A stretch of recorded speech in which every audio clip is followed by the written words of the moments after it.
અંજલિ અને કરણની પહેલી મુલાકાત એક કોલેજ ફેસ્ટમાં થઈ હતી. કરણ ગિટાર વગાડતો અને અંજલિ કવિતા વાંચતી. તે દિવસથી જ બંને વચ્ચે એક અલગ જ કનેક્શન બંધાઈ ગયું. કોલેજ પૂરી થઈ પણ મિત્રતા પ્રેમમાં ફેરવાઈ. લગ્નની વાત બંને પરિવારમાં ચાલી રહી હતી, પરંતુ અંજલિના પપ્પાને શંકા હતી કે કરણ પાસે પૂરતી સ્થિરતા નથી. આ કારણે બંનેને મળવું, વાત કરવી મુશ્કેલ બની ગયું. એક દિવસ અંજલિની ઓફિસમાં નવો મેનેજર આવ્યો, વિરાજ. વિરાજ સ્માર્ટ, કાળજી લેતો અને અંજલિનો સારો મિત્ર બની ગયો. એ અંજલિને વારંવાર ઓફિસની બહાર સુધી છોડતો. આ બધું કરણના મિત્રએ જોઈને ખોટી વાત કરણ સુધી પહોંચાડી. તારી અંજલિ કોઈ નવા સાથે ઘણી નજીક થઈ ગઈ છે. કરણનો વિશ્વાસ ડગમગી ગયો. એણે અંજલિને કોલ કરવાનું ઓછું કરી દીધું.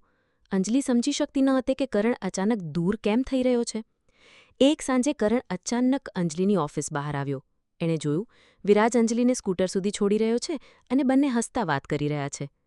કરણનું મન તૂટી ગયું અને ત્યાંથી ચાલ્યો ગયો, કોઈ વાત કર્યા વિના. અંજલિને લાગ્યું કે કંઈક તો ગડબડ છે. બીજા દિવસે સીધી કરણને મળી. તમે અચાનક બદલાઈ ગયા છો, શું થયું? એણે પૂછ્યું. કરણ ગુસ્સે બોલ્યો, હું તને બીજા સાથે હસતા જોઉં છું અને તું કહે છે કે કંઈ નથી થયું?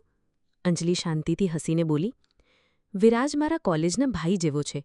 એ મારા પપ્પાના મિત્રનો દીકરો છે અને પપ્પાએ જેણે કહ્યું છે કે ઓફિસ પછી મને ઘરે છોડે. તારે શંકા થઈ એ દુઃખની વાત છે, પણ પ્રેમમાં વિશ્વાસ જરૂરી છે. કરણને પોતાની ભૂલનો અહેસાસ થયો. એણે માફી માંડી અને કહ્યું, હું તને ગુમાવવાની ડરથી શંકા કરી બેઠો. બંને એકબીજાને ગળે મળીને વચન આપ્યું કે ક્યારેય કોઈ ગેરસમજ વચ્ચે નહીં આવે.